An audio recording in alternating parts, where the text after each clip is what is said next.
question Covid bi d'abord da nga may permettre ma nuyu waa HLM di nuyu samay ñi nga xamante ne ñoom lay àndal muy waa Alliance pour la République bu HLM di gërëm également waa dynamique HLM ci xol jeunes yu dynamique yooyu nga xamante ne tooguñu lekkuñu naanuñu ndax HLM à travers mooy wax le président Papa Diouf maa ngi lay siyaar bu baax di la nuyu bu baax a baax yaa ngi def lu rafet. Covid bi également maa ngi ñaan yàlla ña nga xamante ne ñu ngi ba léegi sous traitement suñu borom fëgg seen bopp ñu taneeg jàmm ña nga xamante ne wax nañ ne danoo génn àdduna ndax Covid bi ñu leen di jaale seen mbokk yi di leen di jaale wala képp koo xamante ne génn nga àdduna notamment ñi nga xamante ne ils ont subi Covid 19 bi ñu leen ciy gërëm bu baax. Maintenant pour revenir sa question bi gestion Covid bi ku nekk mën nga ci am sa xalaatu bopp mais je pense que ça a été fait de façon intelligente. lu tax ma de façon intelligente boo xoolee tey ba léegi président ni mu koy defee mooy de façon progressive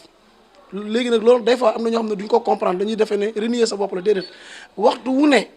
li mu laaj loolu ngay def maintenant comme l'affaire aussi est évolutive c'est pourquoi l'affaire est évolutive c'est pourquoi aussi la gestion aussi est évolutive en fonction des situations yoo xamante ne mooy présenté wu noonu la ñu gérer Covid bi c'est pas une gestion statique boo xam ne lii la ñuy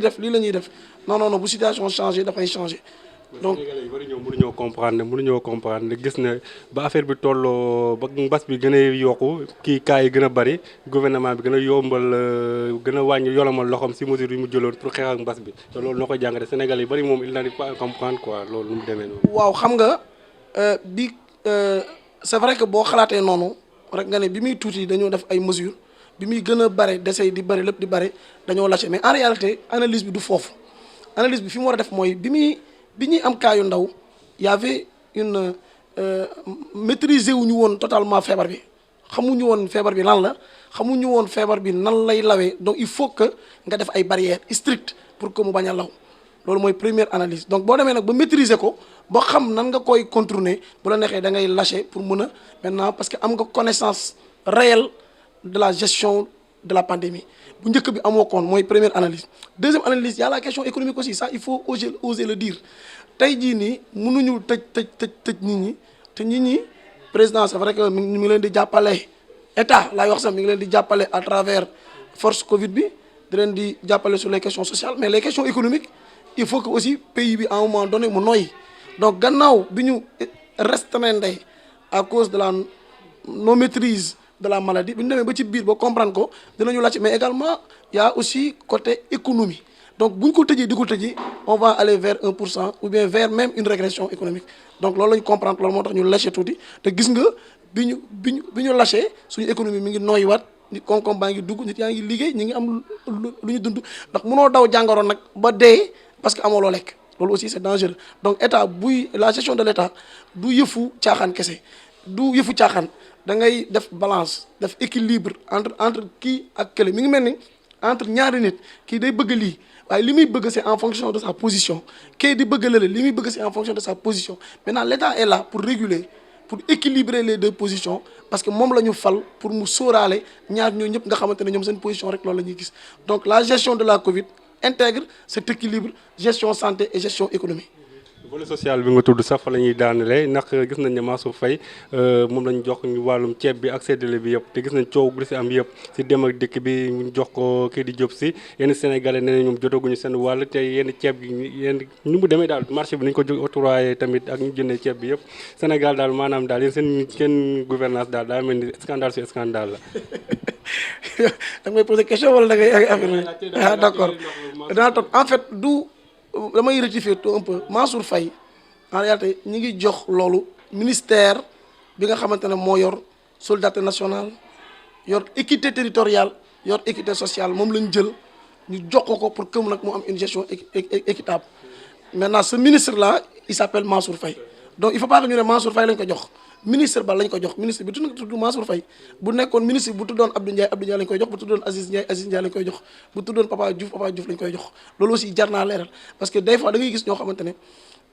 c'est la personne de Mansour Faye moo leen di déranger parce que man moom du ma politicien boo xam ne damay nëbb samay wax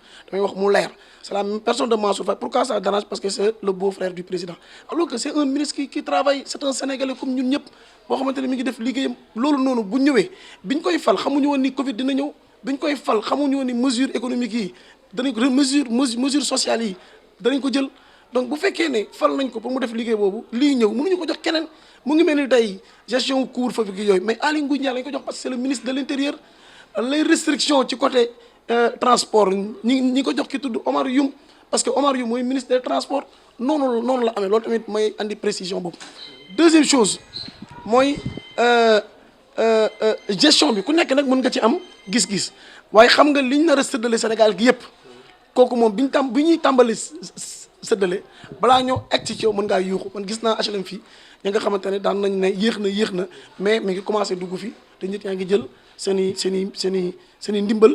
di ko dugal seen biir kër. maintenant au niveau de l'État se dit voici nan laa koy defee commune bu nekk am nga quota boo xamante ne dañu ne ñi nga xamante ne ñoo doon bénéficier bourse sociale yi on suppose que ñooñu dañ ko soxla dañ leen di jox léegi nañ ci dolli ñi nga xamante ne bokkuñu ci bourse de sécurité familiale yi te ñooñu war nañoo am du président moo koy tànn dafa ne maire bi nga xamante ne moo nekk ci gox bi mooy moom mooy présider le comité bi nga xamante ne moo war a saytu loolu ci quartier yi délégué de quartier yi ñoo koy def ñooñu ñooy xool seen quartier ñan ñooy ko gën a soxla pour ñu boole leen ci liste bi pour que ñu am maintenant 1 million de ménages 1 million de familles de ménages 1 million de ménages boo ko xoolee c'est moitié de la population pour ñooñu ñu am mooy ñi nga xam ne ñoo nekk ci donc bu sooxee ci ñi dafa war a am kii amul donc c'est pas au niveau central c'est au niveau local foofu la soxi donc loolu nag damay appeler maintenant à la responsabilité de tout un chacun que boo yoree loo xamante ne ñëpp a ko bokk da ngaa war a xam ne ñëpp a ko bokk da nga ko war a jaarale ci yoon loolu mooy loo xamante ne moom lay lancé. n'est-ce pas économiste nga n'est-ce pas. yenn seen sénégalais nañ pourquoi xaalis bi kat defuñu ko woon si transfert d'argent gis nañ ñu bëree loolu si dëkk bi ñu xool sénégalais ñu ko soxla ñu jaarale ko foofu ku nekk mën a jot sa wàll moo gën ceeb bi ñenn sa jàpp nañ ceeb bi ngeen ko jël jox ko seen i militants. waaw mais xam nga tey bu fekkee ne dañu war a dimbali ay nit mënoo jël xaalis nga jox leen transfert d'argent parce que le ceeb beeg diwlin bi c'est destiné à une famille. c'est destiné à un ménage. mais boo ko joxee père de famille bi kay loolu mën na ko si jël lu mu si soxla yëpp tamit. waaw mais xam nga jël ceeb nga jël mu fës mu leer nga jël ko nga jox leen ko ne leen mi ngi nii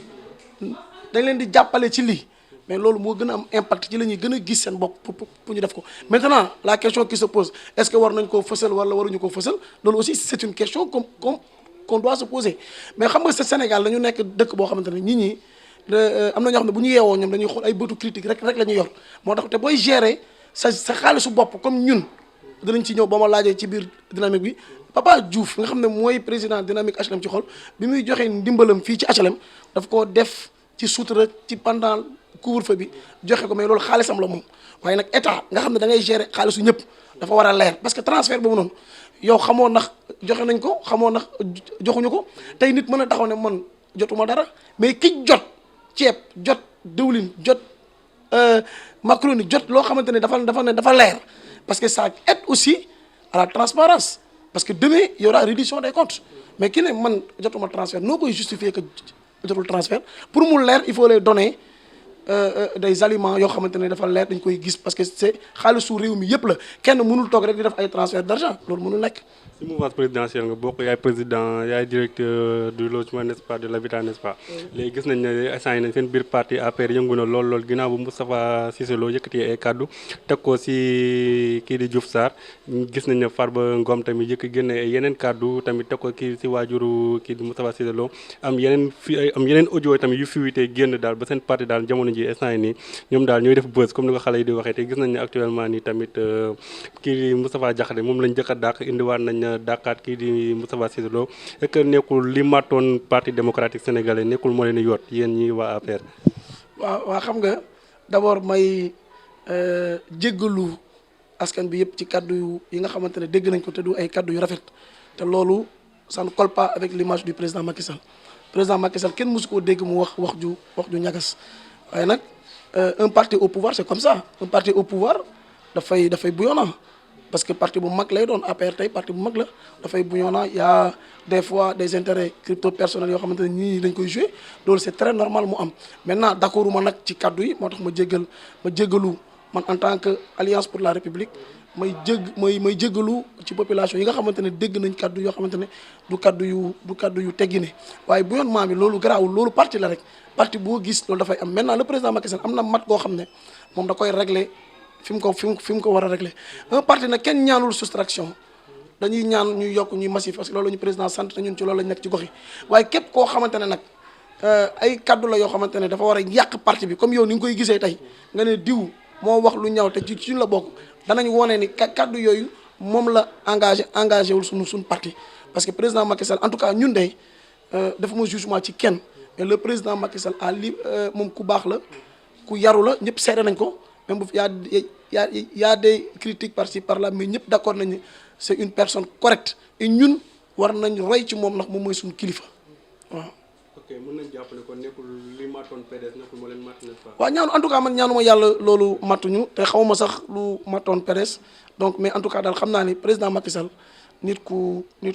yar la te loolu la ñu woo fépp fu ñu dem ñu wane humilité et toujours il le dit. gis nañu responsable politique nga fii si commune HLM ni gis nañ ne fii gis nañ ne bëri nañu ñu bëri ñoo xam ne si mouvement présidentiel lañ bokk ku si mel ni Lalla Aïcha Fall ku si mel ni Cheikh Mbaye ak ku si mel ni Doudou Ndiaye Meng ñooñu ñëpp sa rapport ak ñooñu nu mu mel. waaw ñooñu samay rapport d'abord ak ñu bokk ci parti bi ay rapport yu baax la ndax ñooñu ñëpp samay frère lañ am na aussi Jaraaf Ndaw nga xamante ne moom mooy le coordinateur de l'APR aux HLM moom mooy kilifa fii moom mooy coordinateur bi ma di ko nuyu de passage man ak moom amuñu des relations politiques on a des relations de fraternité man ak moom waaye nag am na tamit ñeneen ñi fi nekk comme Lalla Aïcha bi nga wax sama sœur la Doudou Ndiaye Mbeng moom sama papa la ndax moom ay doomam ñoo fawoo ndoor ba màgg ma dëkk HLM 6 ñoom ñu dëkk HLM 5 Cheikh Mbaye aussi mi ngi fii di góorgóorlu ci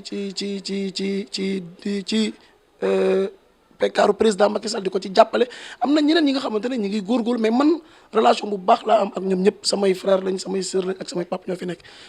waaw. sànq si inauguration jardin bi ñu si bëri naan la di la jox mairie bi naan la bëgg nañ la gis si biir mairie HLM yow actuellement nii te gis nañ ne élection locale yi fii ak 2021 mars 2021 buñ ko pusaatul yow sa jàngat si loolu ñii bëgg la yóbbu si mairie HLM. waaw mais xam nga ñooñu seen yéene la rek yéene gi rafet na waaye tamit jàpp nañ ni man am naa ay capacité pour mën a doon maire ñu am yéene ci man mais comme ak guñ ci loolu moo tax man damay prendre acte rek xam ni kon bu fekk boo demee ba yow nga dëkk ci gox nga di ci politique ngay liggéey lu mel ni jardin bi ñi naan la da nga war a nekk maire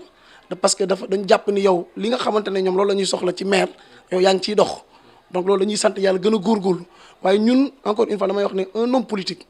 dafa war a être utile à sa communauté loolu moo am solo l'utilité à la communauté loolu mooy objectif d'un homme politique maintenant mairie bi c'est un moyen pour atteindre cet objectif ñun ci loolu lañ nekk donc mairie c'est pas simplement un objectif mais mën na nekk nag lu yombalal sa objectif nga dem mais loolu moo tax man dama leen ñi koy wax dañ maa bëgg rek am yéene ci man ñu xam ne aussi mate naa ko bu baax a baax parce que jàng nañu politique depuis 10 ans am nañ ci expérience 10 ans ci politique tey jii ni mat nañu tey bu kii jotee ñu mën a doon candidat waaye àgguñ ci foofu loolu moo tax man comme dama bokk ci parti politique également damay déglu samay kilifa ñi nga xamante ne tey ñi ngi ak man am na xëy na ñoo xamante ne seen profil baax na comme man waruma tëb rek na leen kaa leen ngeen ànd ak man ñu dem jëli mairie bi déedéet xëy na am na ñoo xamante ne seen profil moo gën a baax sama profil buñ ci tolloo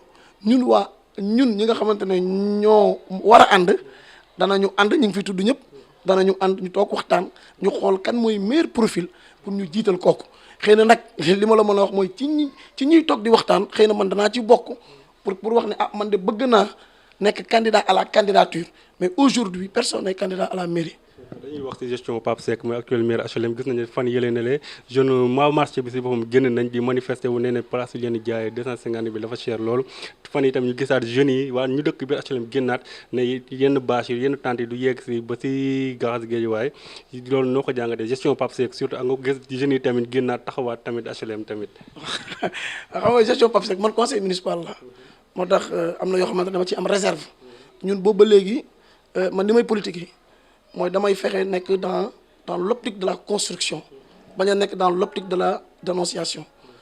je veux du ma nekkee jeune nekk cogère damay wax nous voulons être une jeunesse de proposition non pas une jeunesse pour réclamer rek wala pour critiquer non loolu moo tax man ci optique boobu laa nekk du ma xool gestion wu diw pour critiquer ko te du ma apprécier gestion wu kenn Pape Seck mooy sunu maire waa HLM ñoo ko fal mu ngi doxal pour man war nañ ko accompagner ba mandaam jeex ñu accompagner ko ba mandaam jeex maintenant ki jàpp ni yow am nga leneen looy proposer nga proposer ko bu la HLM mooy wóolu danañ la fa teg maintenant c'est vrai que marché bi problème la boo xamante ne dinañ ko war a dinañ mën a toog ñu waxtaanee ko mais voilà man moom na ko nañ ko accompagner te mag la kilifa la également am na yoo xamante ne nag mun bugguma ci dugg en tant que conseil municipal man daal li may wax mooy en tant que directeur maa ngi liggéey ci sama parti mooy Alliance pour la République maa ngi jàppale aussi dynamique HLM ci xol ñi nga xamante ne man lañ def parrain seen président ñëw gis ma ne dama du bëgg ma nekk parrain maa ngi leen ci jàppale di woon waa HLM que lii moo war a neex taxawaayu HLM waa ñun daal ci loolu lañ nekk. mot de la fin monsieur le directeur. waaw di sant ñëpp di gërëm ñëpp di gërëm waa HLM di sant le président Macky Sall mi nga xamante ne moom moo signé sama décret di gërëm également le ministre Abdou Karim Fofana mi nga xamante ne moom moo ñu proposé mu nekk nit ku baax moo ñu may tey doole yi ñu def ni yëpp mi ngi si accompagner mais di gërëm waa HLM yëpp surtout nag waa Alliance pour la République ak ñëpp ñoo xamante ne ñu ngi yëngu pour président Macky Sall may beral loxo nag waa dynamique HLM ci xool ndax ñooñu wax dëgg yàlla ñu ngi liggéey bu am solo et avec désintéressement